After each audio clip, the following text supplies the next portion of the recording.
Hello, everybody, and welcome back to T&J History Podcast. Today, we're going to be talking about ancient Rome. I am T, aka Tatiana. Today, as we know it, Rome was one of the major ancient civilizations that made a lot of contributions to our new Western culture and society. Here to talk a little bit more about it is Jay, aka Jovelis Vega. She's actually an expert in Roman civilization who is taking a Western culture class at Antillian. Yes. Thank you for having me today. Thank you so much. Yes, we actually learned about Rome today, throughout this week. And I really like Rome because it really helped shape society as we know it today.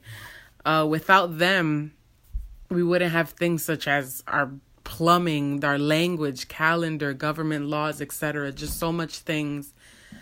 I really enjoy Rome as a topic. It's wonderful. Well, thank God that you like Rome and talking about it, because this week, in your course, you have been studying specifically about the Colosseum and the gladiators, correct? Yes, I have. Well, wonderful, because we brought in a few questions from the fans, and they want to know a little bit more about it.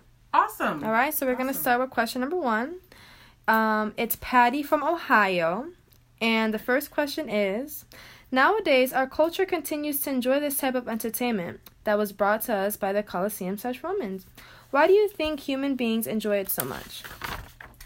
I think that human beings enjoy this type of form of entertainment is because we really like competition.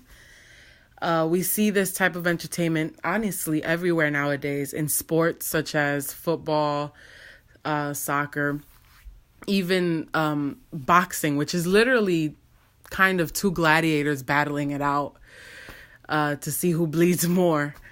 And we just really like watching two people battle it out with the skills that they have and see who becomes more victorious. Thank you for the question, Patty. Yes, thank you, Patty. Next one is Xavier from North Carolina, and he says, what fact about the Colosseum interests you so much?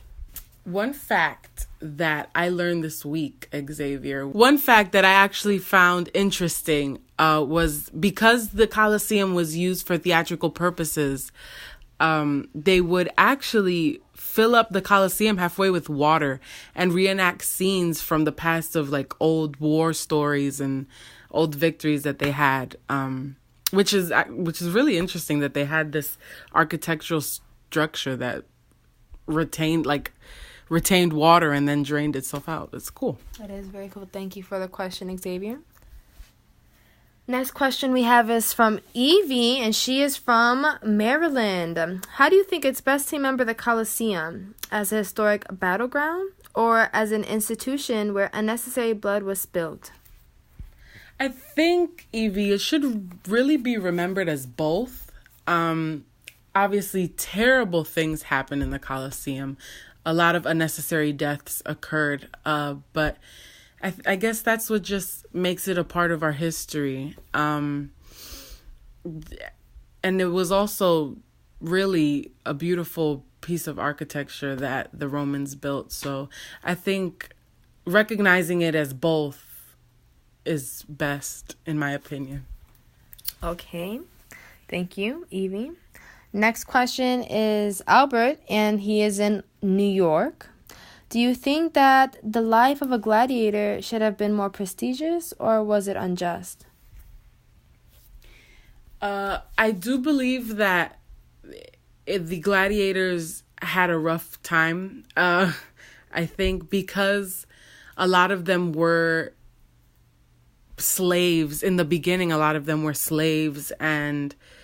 delinquents, people, prisoners of war, and they really had to be there in order to fight for their freedom, which is very sad. However, I think a lot of them became these celebrities, especially if they were good in the battles. They became these celebrities in the Roman world, and I picture just screaming fans throwing flowers at them and things like that. But yeah, it is sad, the life of a gladiator, but I think if you did well, unfortunately, you were blessed with screaming fans, taking autographs, and living a good life, I guess. Nice way to put it. I like that. Next question is Sonia from PR, Puerto Rico. As we all know, the Colosseum is synonymous with Rome. What other historical monuments do you know, and where are they located today? Great question, Sonia. Some monuments that just pop into my head because to me they're very popular is the Great Wall of China, the Eiffel Tower in France, also the Statue of Liberty in New York. Those are very big historical monuments that we still see today and are around today. Right, yes. And last but not least, our question is from Joelle in Connecticut. Have you ever seen the movie Gladiator or other TV series that have to do with Rome? And what do you think of them? Well, Joelle, great question. I have actually seen Gladiator. I've also seen a few others. I've seen 300, which has to do with the Spartans. And there's another one that I can't remember. I've also watched, what's it called? Game of Thrones, but that's not really historically accurate at all. But yes, I have seen The Gladiator. I don't really like those movies just because they're very violent. Obviously, they represent the times well because it was very bloody and violent. But I really personally just don't like action-packed violent movies. Same here. Well, I want to thank everyone who gave in their questions, and I want to give a special thanks to Jovelis for coming in and answering them. Thank you so much. Thank you for having me. Yes. Great time here. Well, next time, if you tune in, we're going to be talking about animals and space. So thank you so much, and hope everyone has a great day.